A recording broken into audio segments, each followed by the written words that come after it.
This is the story about how a friend of mine earned $250,000 without working and lived rent-free for 5 years. One of my closest friends from growing up, I got out of college, I moved back to Atlanta, and we ended up start working for the same company. And he bought a house right away. Meanwhile, I'm renting, I'm working in the same place he is. And this time I wasn't in the mortgage business. And so I didn't realize what a genius move he had made. He went and bought a 4-bedroom, it was a townhome, and he actually went out and got 3 roommates. Those 3 roommates got pretty good rent. They were right by the office. It was cheaper than if they went and got an apartment on their own.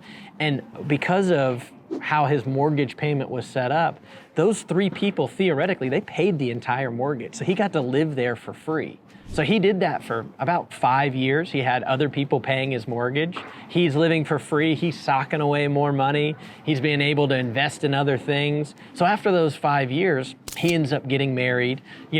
Hard to have roommates when you're married. So they end up moving out, and he starts making the mortgage payment on his own. Well, him and his wife decide that they want to move. They want a slightly different home. They're about to have kids. They want more of a yard. So he's like, well, it's time for me to sell this property. And meanwhile, he hasn't been putting money into the mortgage. He's been paying the mortgage through his renters while he lives there. And he ends up selling that property for $250,000 more than he originally bought it for.